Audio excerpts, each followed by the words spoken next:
Gente, então, boa noite, tá?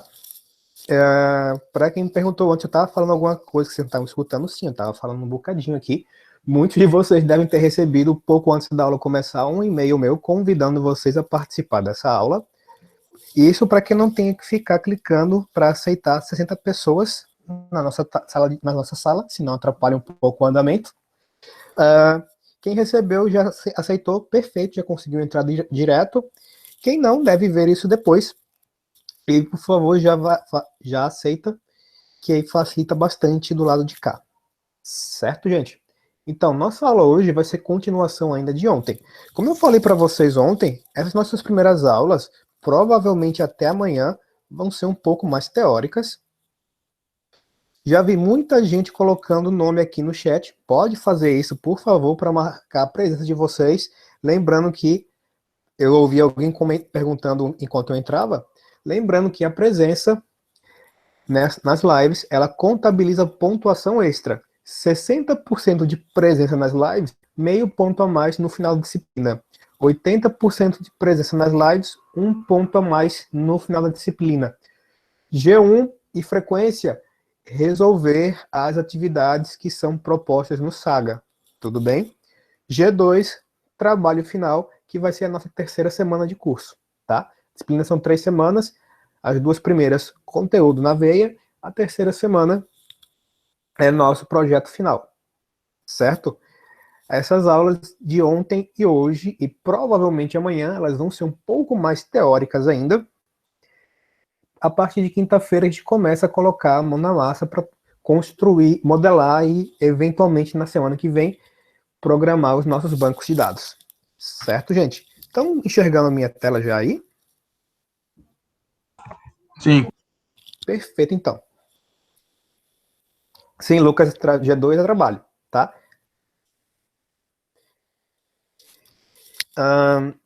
Então, ontem nós conversamos os conceitos gerais sobre a necessidade de um banco de dados. Marcos ficam abertos até o final de semana, tá? Os exercícios da semana 1 vão fechar no sábado ou no domingo, eu acredito que no domingo, tá? Os da semana 2 fecham no outro final de semana. Não recomendo deixar para o final, porque senão vai ter que fazer tudo de uma vez só, tá? Então, continuando, na aula de ontem, nós conversamos sobre os conceitos gerais dos bancos de dados, falamos sobre quais são, por quais necessidades nós utilizamos um banco, o que ele nos permite fazer, tá? E na aula de hoje eu quero falar um pouco sobre os diferentes tipos de bancos de dados que a gente tem. Gente, na nossa disciplina, tá? A gente vai trabalhar unicamente com o que a gente chama de banco de dados relacional, tá? Que são bancos de dados que vão armazenar informações para nós justamente naquele esquema de diferentes tabelas, cada uma com várias colunas de dados diferentes, podendo ter vários e várias linhas, vários e vários registros por tabela, tá?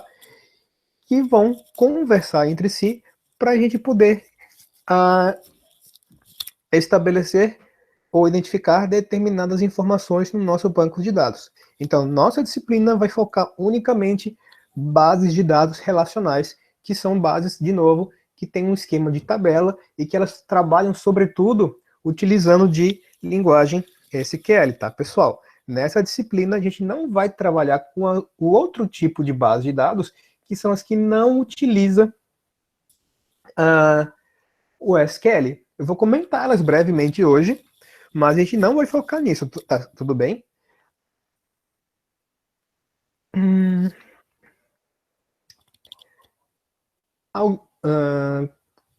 Quando eu falo numa base de dados comum, relacional com SQL, que eu digo para vocês que as informações são guardadas em uma tabela, como vocês acham que isso acontece? A gente falou um pouco disso ontem na aula passada, mas eu quero ouvir um pouco de vocês, ou ler também um pouco de vocês. Deixa eu colocar o chat aqui lá no final, tá? Como vocês acham que acontece essa separação de informações nas tabelas?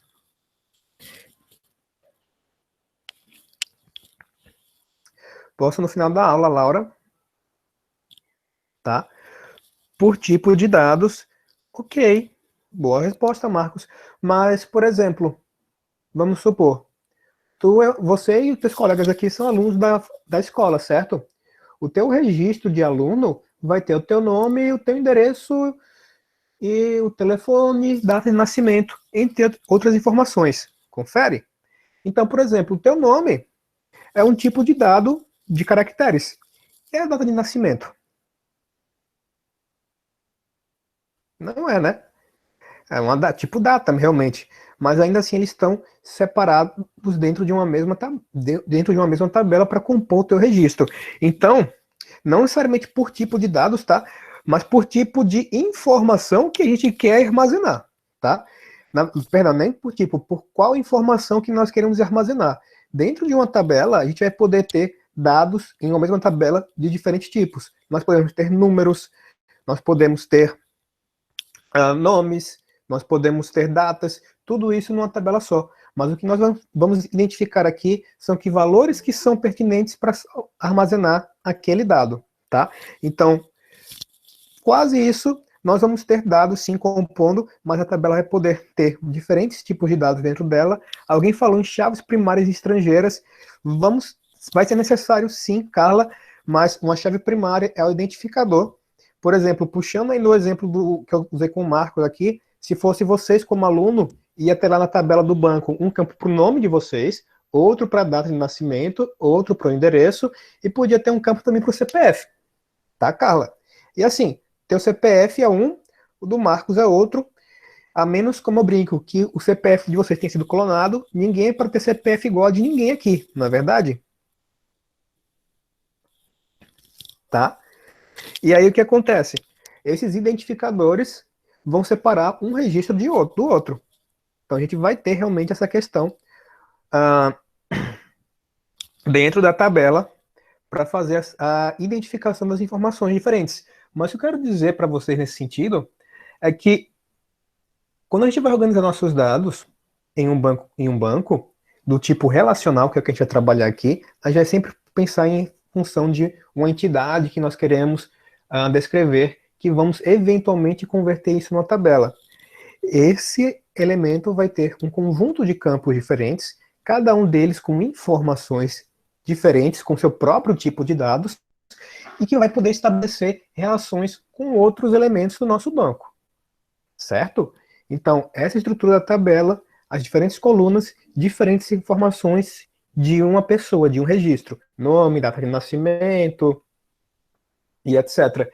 Diferentes linhas da minha tabela, diferentes pessoas, diferentes alunos armazenados que compõem uma coleção de registros daquela tabela. Até aqui, pessoal, tudo bem?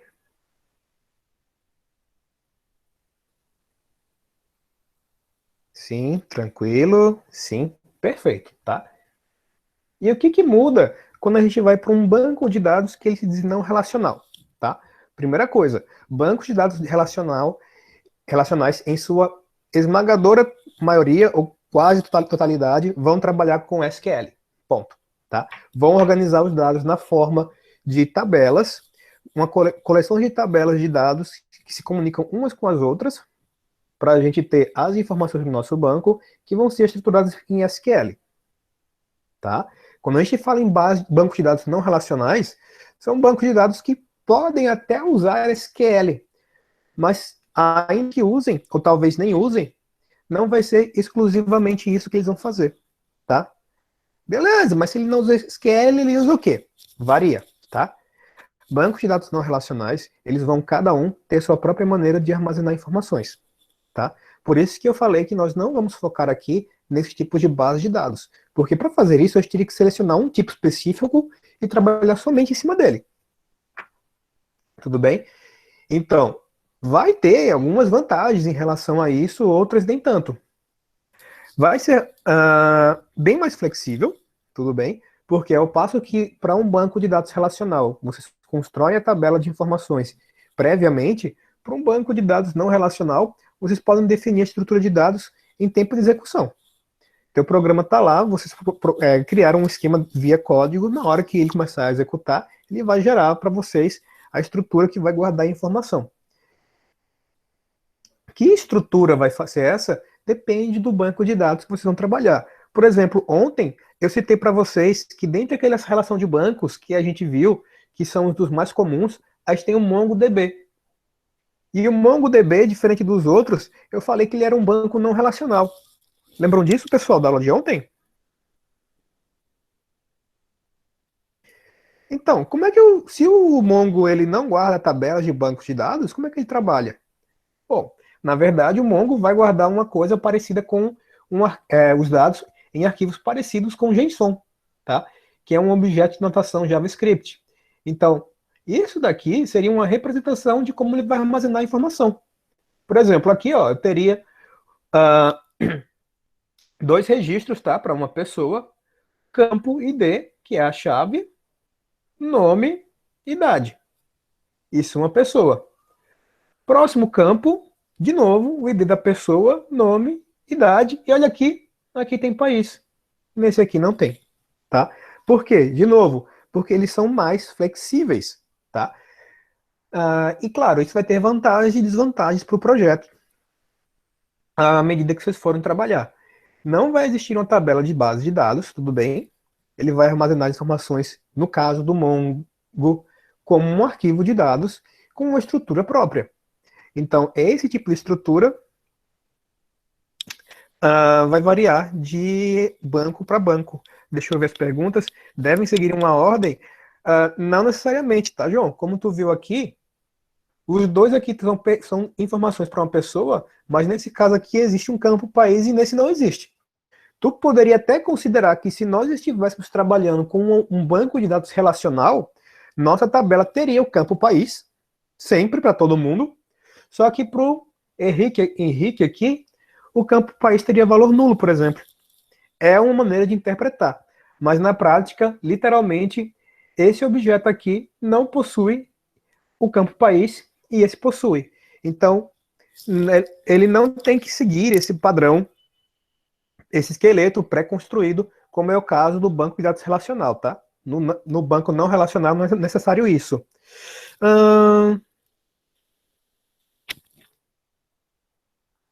Ordem, entre aspas, a gente vai ter alguma coisa ainda, porque nós vamos ter as chaves primárias, que são os identificadores únicos, tá?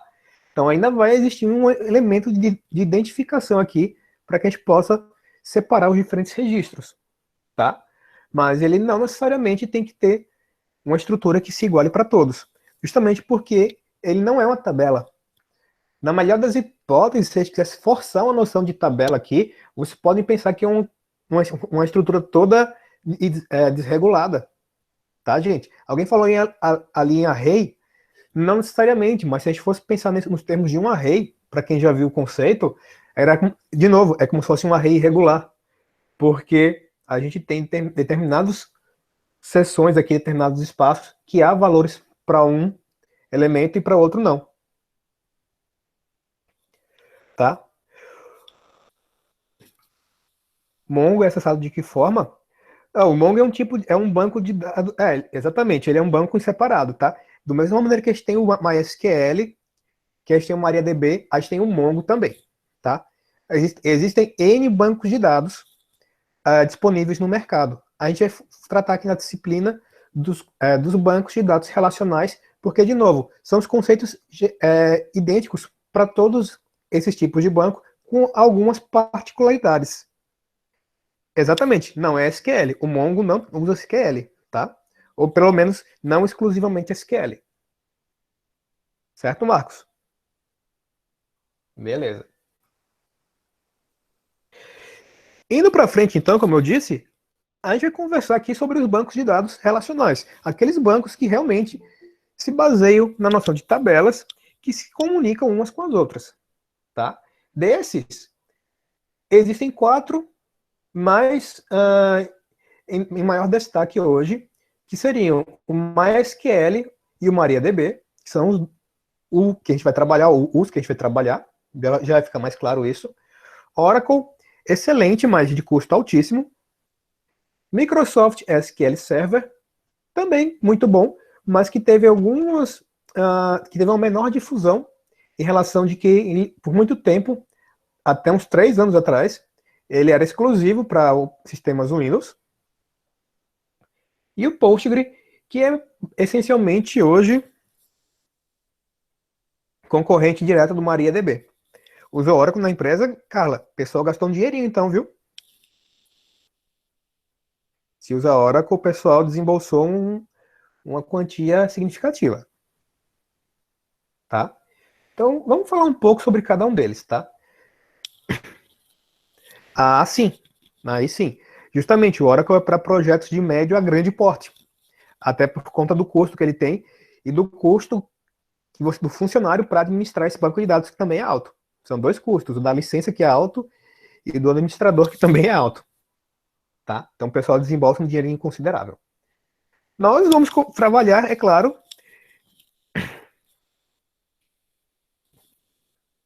mainframe. Espero que não seja o que eu estou pensando ainda com aqueles bubuzinhos de lâmpada, tá? Enfim, vamos lá. A gente vai trabalhar com uma SQL, tá? Justamente porque ele é gratuito, tá, pessoal? Então, a gente não vai desembolsar uma quantia significativa aqui para que vocês em casa usem Oracle, tá? A gente vai ficar com o MySQL, que ele é gratuito. E ele começou e foi por muito tempo um banco de dados open source. Só que aí, lá em 2009, chegou a Oracle também, de novo ela, e abocanhou o MySQL, eles compraram o MySQL, tá?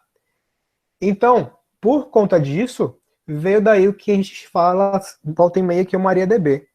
O que é o MariaDB, pessoal? O MariaDB é uma bifurcação do MySQL. Os projetistas originais do banco, o que eles fizeram? Fizeram uma bifurcação, tá? Então, beleza, aqui vai ser o MySQL, o Oracle comprou. Vamos pegar até esse caminho daqui e vamos criar uma coisa separada que vai ser o MariaDB. Então, o MySQL e o MariaDB, eles são em muitas situações idênticos, tá? Não literalmente idênticos, mas para efeitos práticos, eles são idênticos, certo? Quem trabalha com o banco MariaDB trabalha facilmente com o banco MySQL e vice-versa. Tudo bem? Ele é bastante utilizado em sistemas web, até porque ele tem uma integração muito fácil e rápida com o PHP e o Python. E nos dois casos, eles podem ser instalados no Windows e no Linux. Eu, inclusive, até uma colega estava perguntando aqui, pedi já para a gente adiantar para a semana que vem. Não, vocês devem ter visto, se não eu vou repetir, tá? No material da aula 1 de vocês, lá no final, no último item, que é o Saiba Mais, tá? Tem alguns vídeos tutoriais de como instalar o Workbench e o MySQL, tá? Alguém chegou a ver, encontrar isso? Sim, já fiz o download. Perfeito. Então, Laura, lá no material da aula 1 mesmo, tá? Tem aqueles vários tópicos. O último deles, o Saiba Mais, tem os vídeos tutoriais para fazer a instalação dos programas, certo?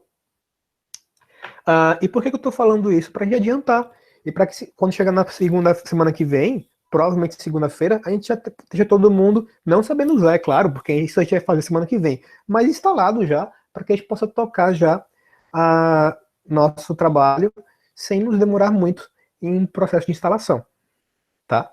E, de novo, não importa se é Linux, se é Windows, vai conseguir usar os dois. Tem alguém aqui que está utilizando só o celular em casa?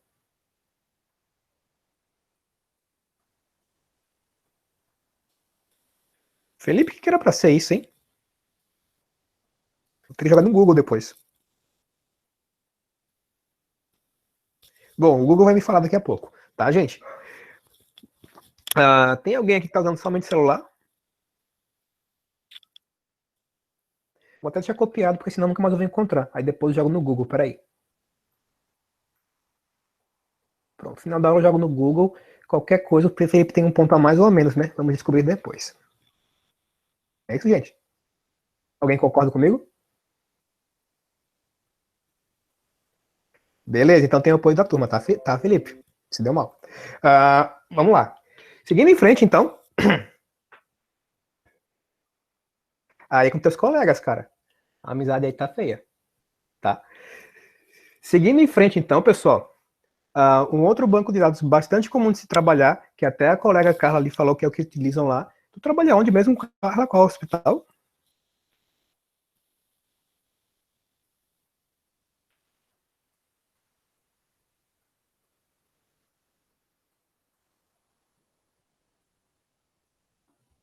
Daqui a pouquinho ela deve falar. O pessoal tá rindo da cara do Felipe ainda, então. Achei. Work, beleza. Não seria problemático com de Aí, a pergunta da Mariane, questão de direitos autorais. Olha, Mariane, nesse caso eu acredito que tenha. Certamente eles encontraram alguma situação legal que permitiu fazer isso. Porque senão, certamente, o Oracle teria devorado o MariaDB já, também, tá? Certamente existiu algum ponto, porque, na verdade, quando eu falo em bifurcação, é um ponto do sistema em que as coisas se separaram, tá? Então, a superficial. Então, em algum momento, vamos dizer assim, quando a Oracle fez a compra, abrangia, vamos dizer, um conjunto de tecnologias ali, e provavelmente eles acharam uma brecha nisso e fizeram MariaDB. Porque do contrário, sim, eu concordo contigo, teria tido uma questão legal pesada aí, e nós não teríamos MariaDB hoje, tá? Carla, Suwork, perfeito, então. Então lá o pessoal está usando o Oracle, não é isso? Que é uma empresa gigantesca, o banco de dados deles tem o mesmo nome, inclusive, e ele foi criado lá nos anos 80. Qual é o diferencial do Oracle para os outros bancos de dados? Primeiro, que ele é pago, né? E como vocês podem estar vendo aqui, ó, não é barato. O custo do Oracle, a licença dele tem entre 5 e 6 dígitos, por isso que eu falei que o pessoal desembolsou uma licença, um custo considerável.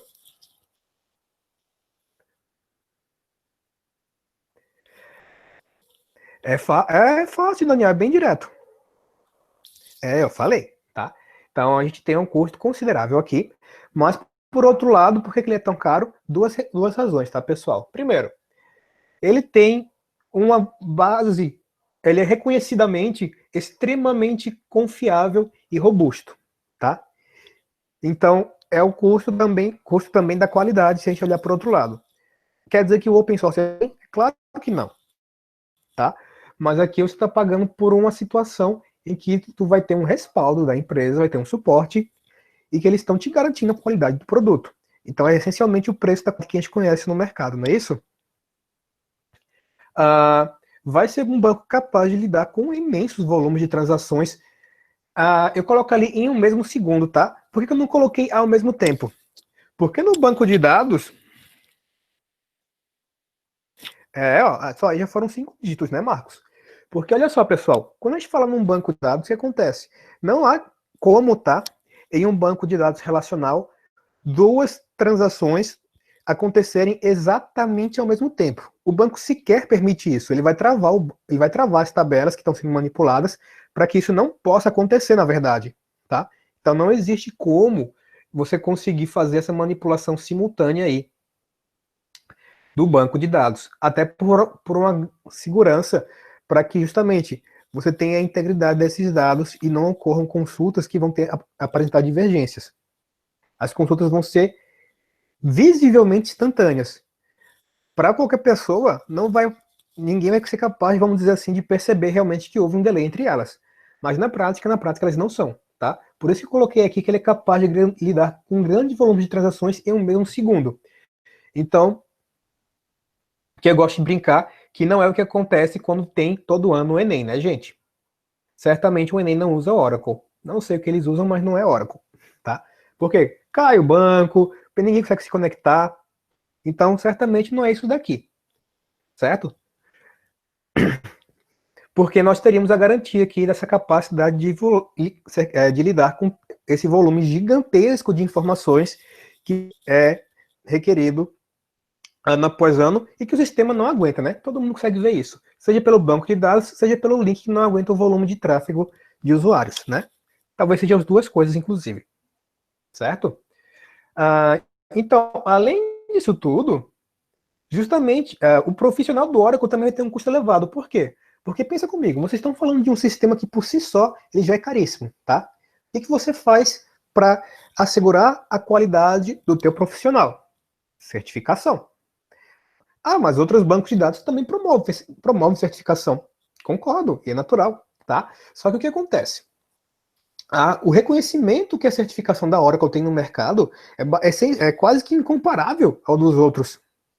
O respaldo que vem disso é muito maior.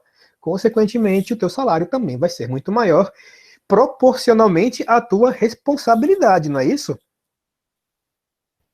Então, por conta disso, que fica tão mais caro assim se utilizar um banco de dados do Oracle. Pô, Daniel, boa pergunta também, não sei te dizer, cara. Eu vou ter que falar com o pessoal da infra. Agora você me pegou,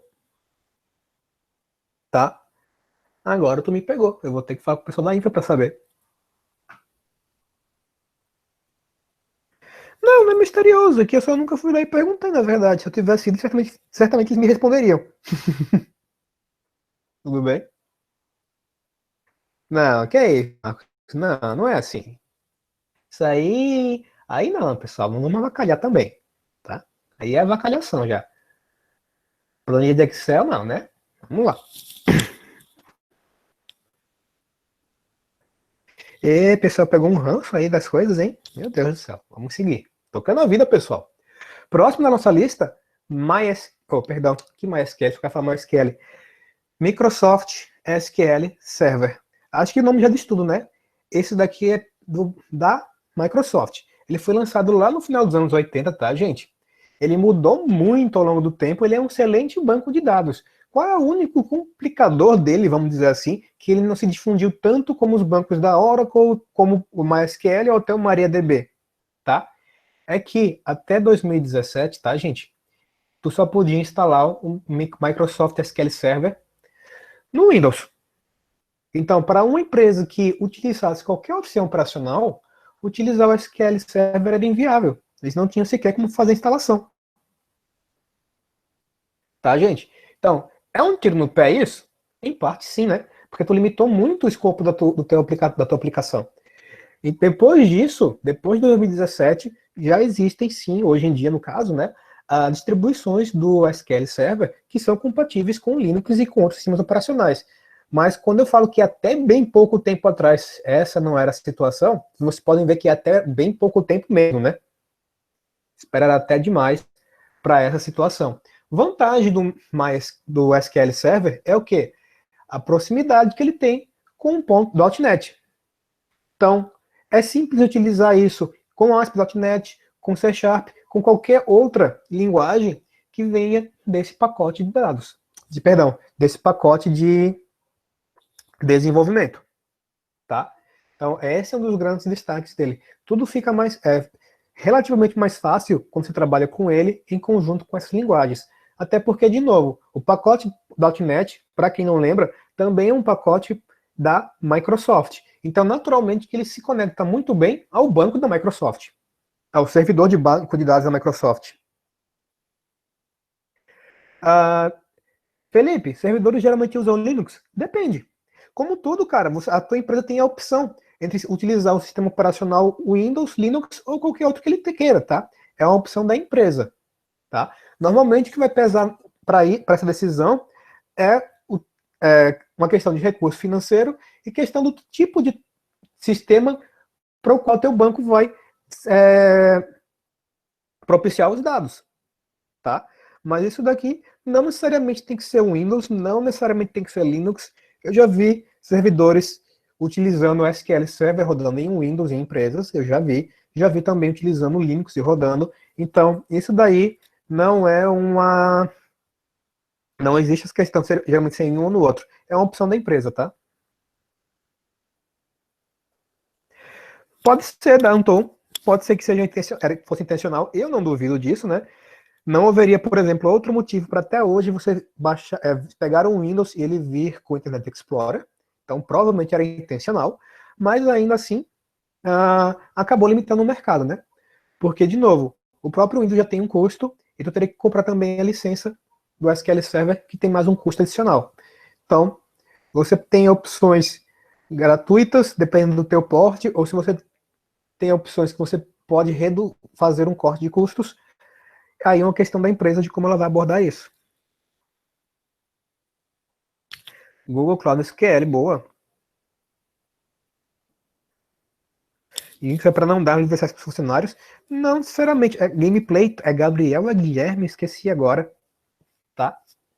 Mas não necessariamente, Guilherme, tá? Não necessariamente, tá?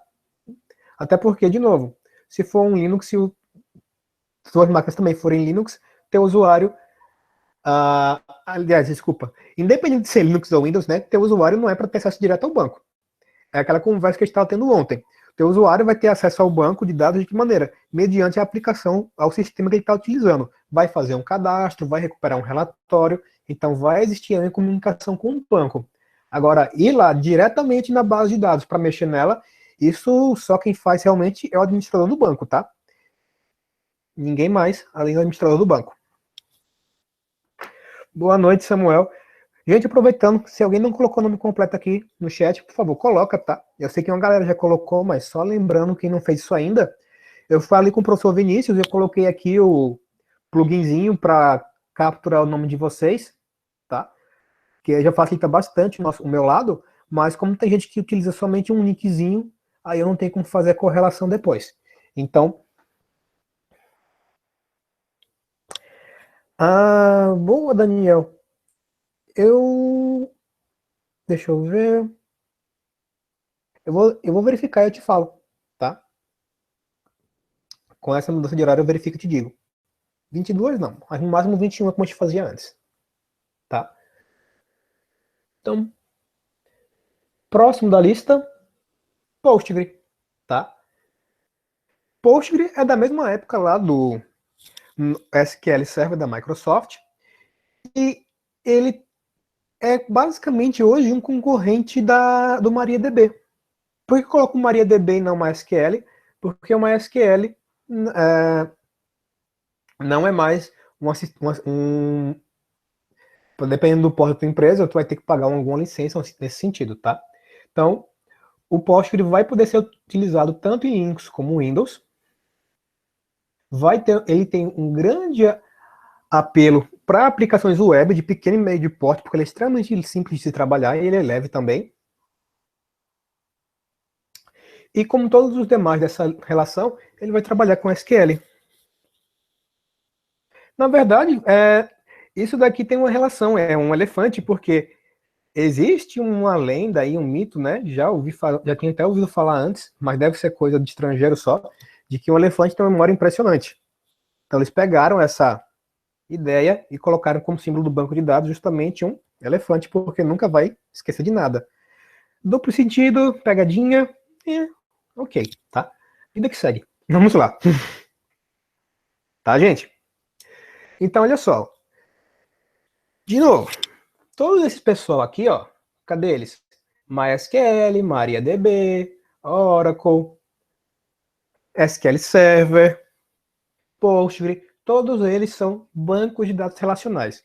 Moral da história, todo mundo aqui utiliza SQL, tá? Sem tirar nem pôr. Beleza, mas então por que tem essa variação toda? Porque ainda que a essência desse seja o SQL, eles têm algumas particularidades, tá? Como eu falei, por exemplo, o Oracle, ele tem uma fama impressionante pela robustez dele e por ser extremamente confiável. Os mecanismos internos dele dão suporte a que ele possa se comportar dessa maneira. Agora, como forma de se comunicar com ele, como forma de executar as consultas e tudo mais, a gente executa também, como nos outros, em SQL. Tá? E além disso, cada um desses bancos ele vai ter algumas particularidades com relação, principalmente, a como a gente pode obter a relação de base de dados do banco ou mostrar todas as tabelas da base, tá? Eu separei esses dois aqui porque é uma situação que dá para exemplificar bem. Por exemplo, deixa eu ver se eu consigo fazer uma coisa aqui. Estamos de tempo, estamos bem. Tá? Deixa eu ver se eu consigo fazer uma coisa aqui. Hum,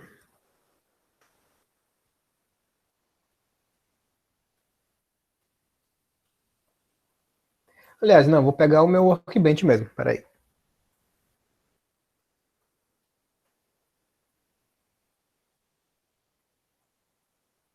Respeito o elefante. Olha só. Ah, não mostre isso de novo, tá? Continue assim mesmo.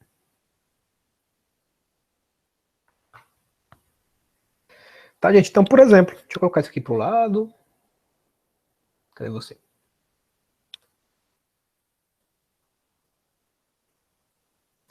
E para cá, deixa eu ver.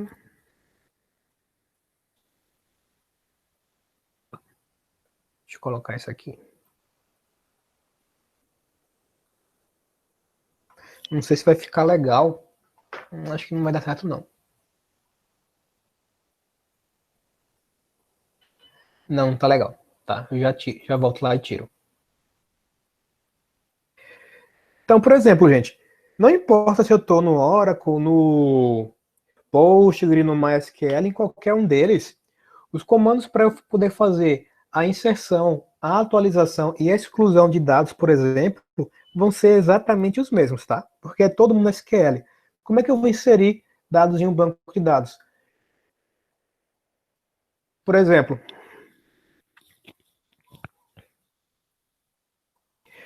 na primeira, como o pessoal falou, como eu falou ali, na primeira aula tem um link, tem no último item da primeira aula, não saiba mais, tem vídeo explicando como é que faz a instalação dos programas.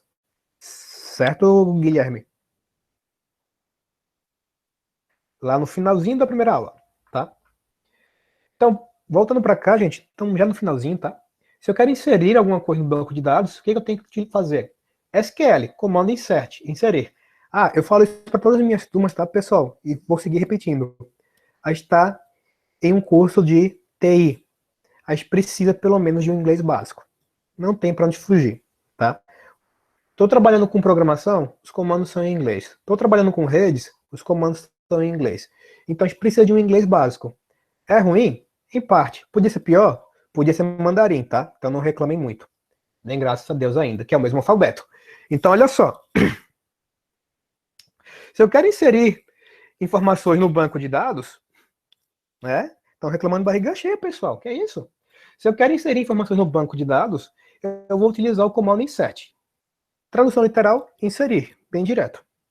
Inserir em a tabela que eu quero, o nome dela, par de parênteses, relação de campos, fecha os valores e a relação de valores.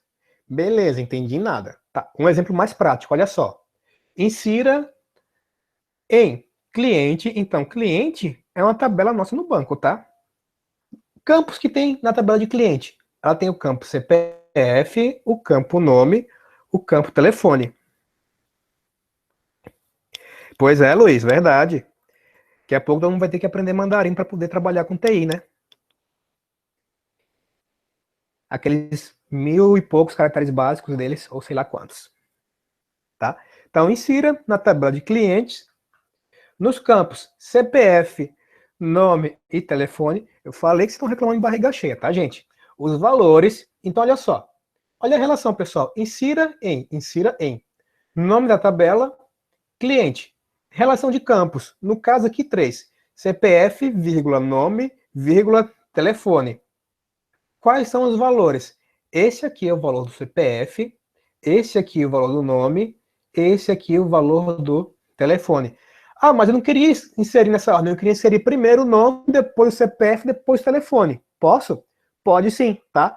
Desde que você mude aqui na hora que você for informar a relação de campos e coloque nome, vírgula, CPF, vírgula, telefone.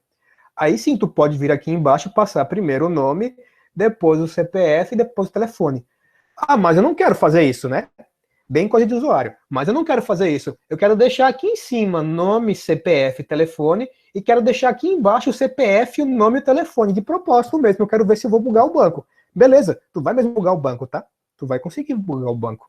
O banco não vai se preocupar o mínimo em estabelecer essa informação de maneira correta. Qual é a preocupação do banco? Ah, o tipo CPF é de que tipo? Se tem aspas aqui, tá, pessoal? é conjunto de caracteres, é um texto. É texto? Beleza. Nome? Também. Então, se esses dois caras são nomes aqui, pouco importa para o banco se eu estou passando primeiro o CPF e depois o nome ou vice-versa. Tanto faz. Quem tem que ter esse cuidado sou eu, não é o banco. O banco vai se preocupar no máximo em dizer, olha, aqui, se fosse o caso, e não é, tá? No telefone eu só aceito números, que não é nem o caso aqui, tá? Porque tem um traço e tem um par de aspas aqui, então eu sei que isso aqui é texto. Mas se tu tentar inserir texto num campo de número, aí teu banco vai reclamar. Agora, se tu tentar inserir o texto errado num campo de texto, aí você que errou, você que corrija, tá? O banco não vai se preocupar com isso. Cara, kanjin eu sei que são uns 900 e pouco kanjins básicos. Eu acho que o hiragana é mais fácil, tá? Hiragana são sílabas. Mas kanjin... Não, 3.000 eu acho que é o completo. Mas para tu poder ler um jornal, acho que uns 900 tu consegue, 1.000 e poucos. Mas acho que 3.000 é mais perto do total, eu acho. Tá? Para ler um jornal, por exemplo, acho que com uns 1.000 e poucos tu consegue ler um jornal, se tu souber, tá? Então, como eu falei, pessoal, sempre dá para piorar, não reclame do inglês, certo? Continuando, então. Mais fácil aprender inglês, então, né, pessoal? Do que decorar. É que, na verdade, os kanji, gente, cada um é uma palavra, não são sílabas, não são nada, é uma palavra completa, então não tem muito o que fazer. Ah, decorar tudo, cara, tu vai levar uns anos. Eles também levam, tá? Não se sinta mal, eles também levam. Alguns, muitos anos. Tá, gente? Então, olha só. Na sequência, operação de atualização, update. Eu vou adiantar aqui, tá, gente? Que já estourou o tempo de novo. O update também vai ser igual em todos os bancos. Vou ter o comando update, o nome da tabela que eu quero atualizar, a relação de colunas, cada uma com um valor sendo passado, e aqui um cara novo que é a nossa condição. A condição para uma atualização é super importante, tá, pessoal? Porque se tu não faz isso, tu vai atualizar o banco de dados, a tabela toda do banco. E isso sim é um problema. Quer dizer isso, professor? Eu quero atualizar o nome do Eduardo, tá? Quero atualizar o nome do Eduardo. Vou trocar o telefone, o nome não, quero atualizar o telefone do Eduardo, tá? E aí eu vou dizer que lá na minha tabela de usuários, eu vou colocar o telefone com valor tal, onde o nome tiver o valor de Eduardo. Beleza. Qual é o problema de eu não fazer isso, de eu colocar que o nome tem que ser igual a Eduardo? Porque se eu não coloco, eu vou atualizar o telefone do Eduardo? Vou. Do Eduardo, do Lucas, da Mariane, do Daniel, todo mundo vai passar a ter o mesmo telefone. Olha que maravilha, né, gente? Que coisa legal. Então, por isso que é super importante ter essa condição, tanto no momento de fazer uma atualização, como também no momento de fazer uma exclusão, né? Porque é mesmo problema. Vou ter que colocar isso no Google depois, tá, Marcos? Mais uma coisa que eu vou separar aqui, qualquer coisa a pessoa ganha ou perde um ponto. Deixa eu pegar aqui. Fazendo uma listinha já. Mais um para a lista. Tá? Então, Google Translator, pessoal, ajuda. Tá? Então, mesma coisa, super importante também com o delete. Não coloca condição, tu vai apagar todos os registros, pessoal. Tá? Cuidado, acidentes acontecem. Eu estou cansado de... Você não precisa pesquisar muito na internet para encontrar histórias de alguém que por acidente detonou com um banco de dados inteiro, tá? Então, muito cuidado com relação a isso. Tenham backups, também é importante. Não, acho que esse do Matheus não quer dizer nada, acho que estão só me zoando agora, tá? Então, vamos passar para o próximo. Esses daí são comandos que vão ser iguais para todo mundo, tá? O que vai mudar?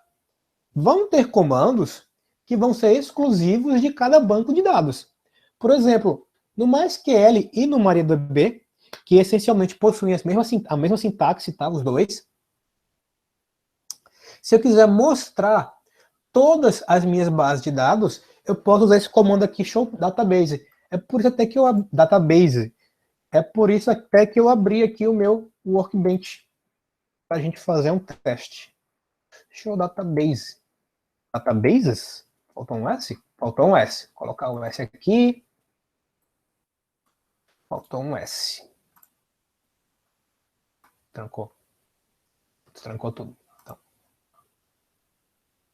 Então, olha só. Show Databases, o que ele fez? Ele listou para mim, em cada linha do programa, as bases de dados que eu tenho salvas aqui no meu computador. Tá? Então, cada uma dessas é um banco de dados diferente que eu tenho aqui no meu computador. Na linha japonês, tá, Eduardo? E o que é o MySQL que está mostrando, tá? Então, database, vou logo corrigir aqui.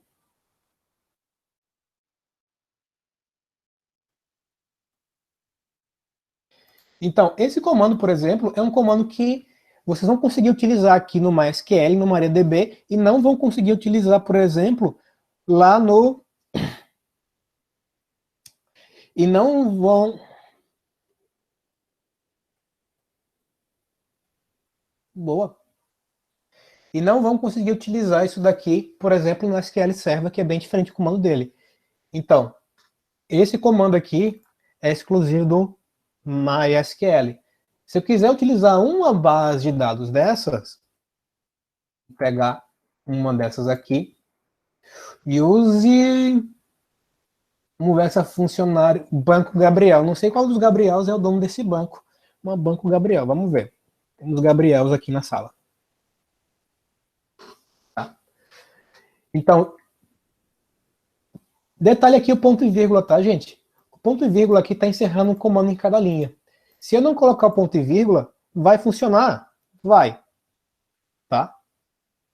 Se eu não colocar o ponto e vírgula, ele roda.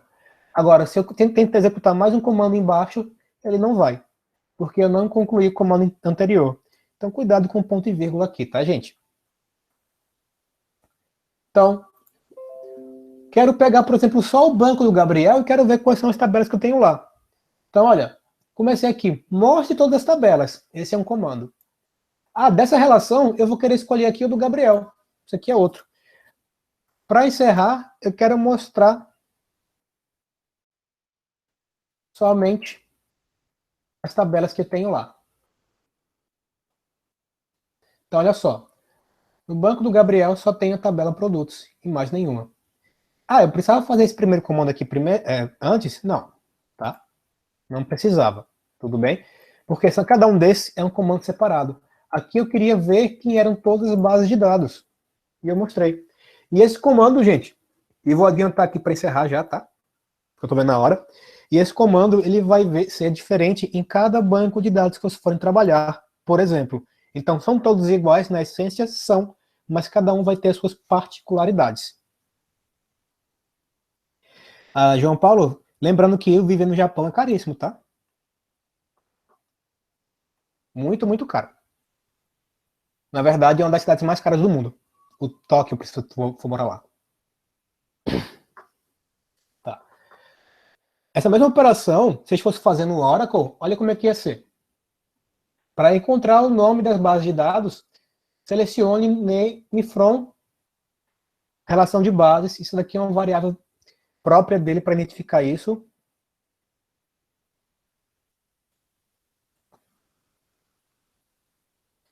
Eu, na verdade, eu morei 6 meses no Japão. 6 meses só, mas morei.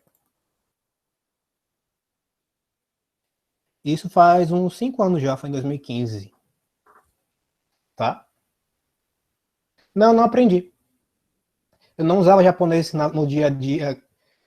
Eu comia em lugares que tinham, na verdade, cardápio com foto, máquinas que vendiam e estavam em inglês. Tinha algumas em português também, que tem muito brasileiro lá. Tá? Legal foi quando eu fui cortar o cabelo. Eu tive que mostrar foto minha de frente e de lado para o cara poder cortar. E claro, né? Se desse errado, não tinha muito o que reclamar, porque não sabia nem como. Certo? Mas deu certo. Eu aprendi o básico só, com licença, obrigado, mas eu até tentei fazer umas aulas lá, mas não deu muito certo, não. Tá? Inglês também na rua, esqueça, eles não falam inglês. Tá? Então, mas onde eu trabalhava, eu usava bastante inglês, então dentro do meu ambiente de trabalho eu conseguia conversar com as pessoas. Não, não tem com katana, não. Eu subi o Fuji.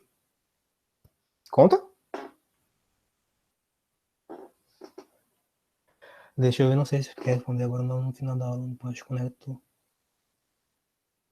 Para uma SQL, já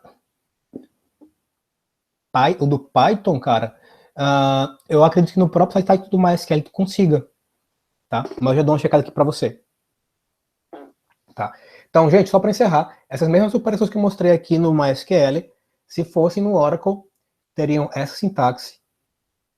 No SQL Server, essa sintaxe. Então, vocês podem ver que há alguma base aqui ainda, mas podem ficar bem diferentes entre seus comandos, porque essas são as particularidades de cada uma delas. Inserção, seleção, atualização, exclusão, tudo igual para todo mundo, mas há determinados comandos que são, sim, particulares de algumas bases de dados. E isso vai ser bem importante na hora de usar os comandos de criação.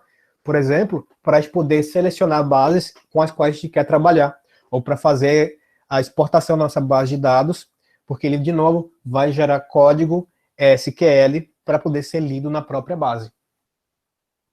Tá? Deixa eu ver aqui mais. No Postgre, isso sim, bem diferente dos demais. Usa sim. Se usa Select no Workbench, sim. Tá? No Postgre, bem diferente dos demais.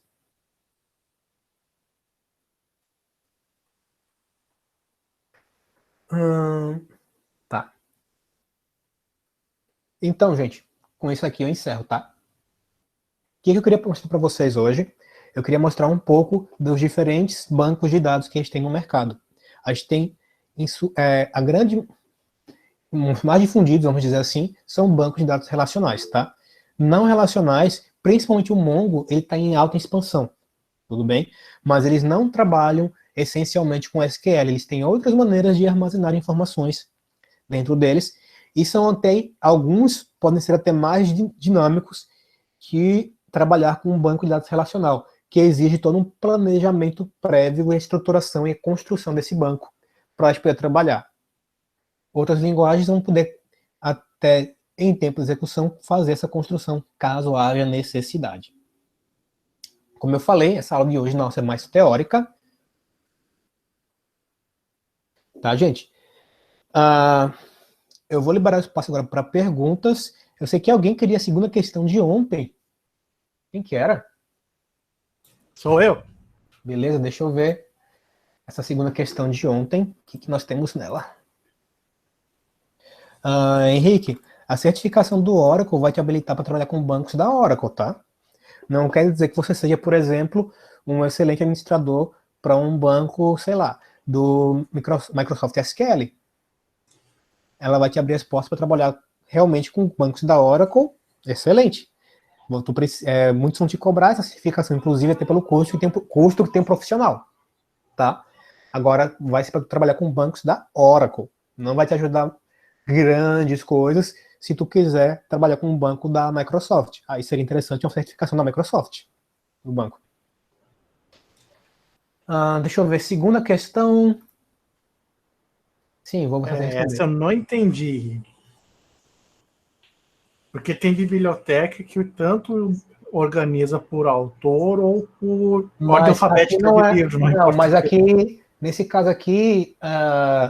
Renan, desculpa. Nesse caso aqui, Renan, a gente não quer saber... A pergunta não é como a biblioteca vai organizar. A questão é a seguinte, eu estou construindo uma base de dados para a biblioteca, tá? Eu preciso... O que é a chave primária? Chave primária é um identificador que é único, que não vai se repetir para mais nenhum outro exemplar que eu tenha ali, ou para nenhum outro título, no caso, que eu tenha ali. Vamos dizer que eu tenho 5 cópias do livro de PHP, tá? E eu tenho também 5 cópias do livro de C Sharp, beleza? Uhum. Agora, vamos lá. É possível, por exemplo, editor, autor, ISBN, ano, outro, tá? É possível que esses dois livros sejam da mesma editora? Perdoe minha pergunta, o que é ISBN? Ótima pergunta. ISBN é o número de identificação de um livro. Ele é um padrão internacional, inclusive, que identifica separadamente cada uma obra da outra. Então não tem dois livros, não existem dois livros com o mesmo ISBN. Então é tipo número de série? Não, é mais que um código de barras. Tá? Certo. Tá? Então, qual é a característica Agora me fugiu se é ISBN do Brasil ou se é estrangeiro, mas enfim. Ele é um identificador único, tá? Então, pegando esses dois livros, é possível que eles tenham a mesma editora? Sim. Então, vai me ajudar a isolar um do outro, ter a editora como chave primária? Não só não vai me ajudar, como vai até atrapalhar.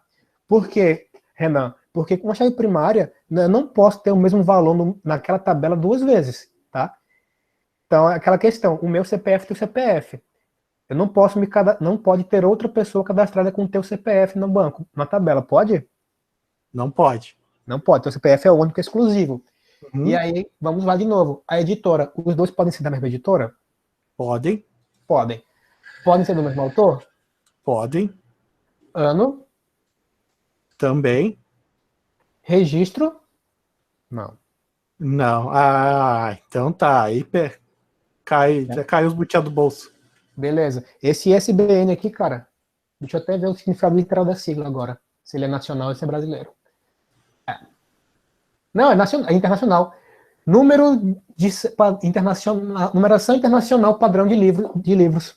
Então ele é um número único, cara, para uma obra, tá? Então se é um livro de C Sharp, o identificador daquele livro é aquele. Todas as cópias vão ter o mesmo ISBN? Vão, tá? Porque é o mesmo tipo, é a mesma obra, tá? Isso aqui é um identificador de obra.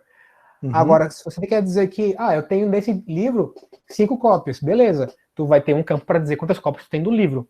Desse, tantas estão emprestadas. Você pode ter mais um campo também para isso. Agora, o identificador da obra é único, tá? Uhum. Então, o ISBN, ele é um número internacional para fazer identificação de obras literárias. Então, Tá nesse caso, certo. desses aqui, ele é o mais interessante, justamente porque não vai se repetir entre dois livros, Uhum. tá?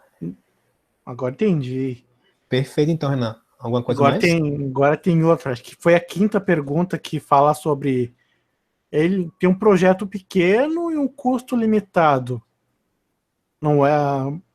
Aí que tá. Eles têm dinheiro para pagar. Limitado, qual... Cara, se você tem um projeto que se não é grande porte, tu já matou o Oracle, pelo menos É, já matou, tá? aí que tá. Acho que é Maria. Maria é de Custo graça aí. limitado, tu pode ir tanto, na verdade, tu poderia ir tanto de MariaDB como de Postgre aqui, tá? Porque os dois são gratuitos. Sim, mas aí no Tem que custo ser um só. no custo de trabalho pro cara, acho que Maria é barato. Maria é gratuito, inclusive. Uhum. E ele se adequa muito bem a um projeto, e ele é adequado para um projeto de um pequeno e médio porte. Uhum. Então, Maria aqui é uma ótima alternativa. Beleza, então acertei. Era essa a dúvida mesmo.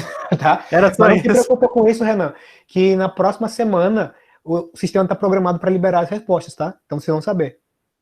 Beleza. Ele libera com uma semana depois do vencimento dos trabalhos, tá? Tranquilo. Então vocês podem responder até o final de semana. No outro final de semana vai estar liberando as respostas. Beleza. Era só isso. Era isso, Sônia. Valeu. Nada? Deixa eu ver. Mais alguém, gente? Eu não consegui acompanhar muito bem aqui. Já, ok. Mariane colocou, era internacional. Nossa, eu detesto quando que essa barra de rolagem não roda, que eu vou baixar, tem 500 mensagens já. Ah, boa noite, Andrei.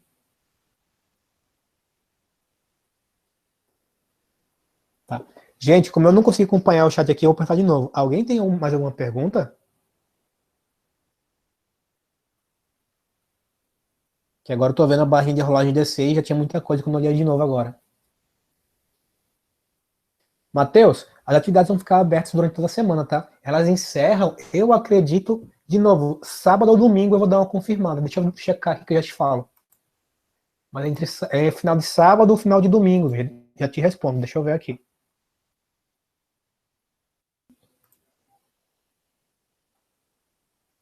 Deixa eu ver, tá até dia.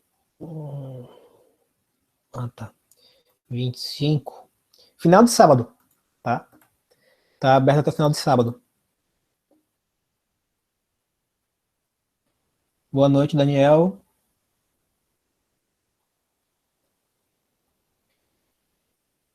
Deu problema, Marcos? Boa noite.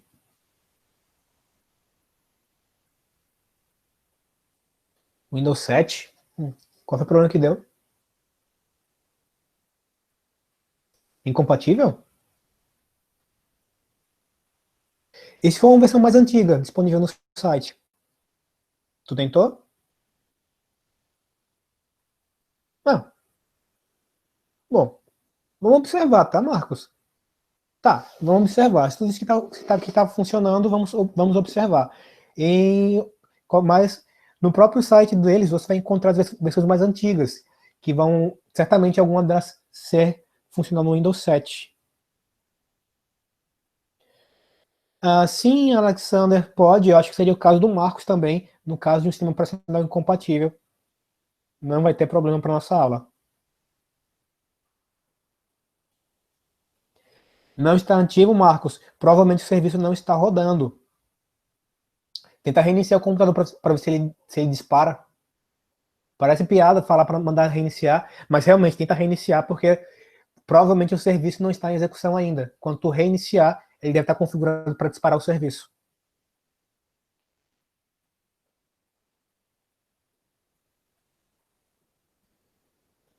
Porque, por exemplo, aqui, deixa eu pegar aqui.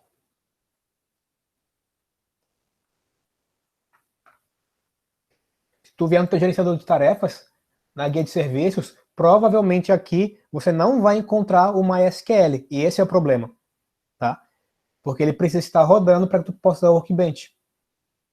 Então, se ele não está ativado, o mais provável é que quando tu reinicializa teu computador, ele esteja configurado para disparar na inicialização e tu vai conseguir utilizar isso aqui, tá? Do contrário, MySQL Shell, deixa eu ver se é esse. Acho que não. Não. Não tô encontrando aqui agora, então melhor realmente tu reiniciar. Ah, claro que tem mais uma porrada de coisa que eu não vi. Deixa eu ver. Ah, tá. Vou procurar, já vi contigo. Sim, eu tava te chamando de Mariana até agora, Cláudio. Verdade. Sem problemas. É bom que tu avisou que ia procurar Mariana na frequência e depois não ia achar nunca. Não, não teria, Marcos. Nenhum. Não teria problema.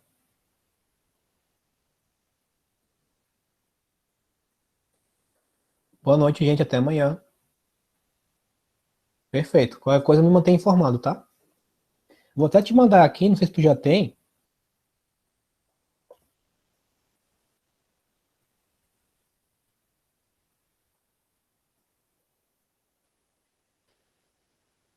Tchau, Cláudio. Vou deixar contigo aí o meu e-mail, qualquer coisa você me informa, tá?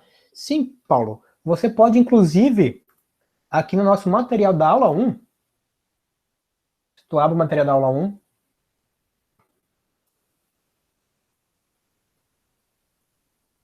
tá? Tu não vai ver isso, porque isso aqui é para mim só. Mas se tu abre o material da aula 1, tu vai ver que aqui no final, não saiba mais, tem alguns vídeos com tutoriais explicando o que a gente precisa baixar para a disciplina. Legal? Beleza, então.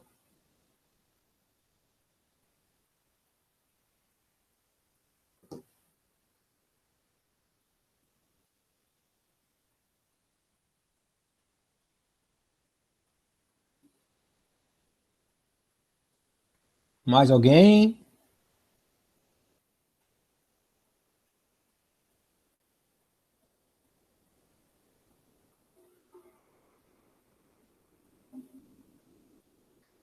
Bom, gente, se ninguém tem mais nada, eu vou encerrando por aqui também.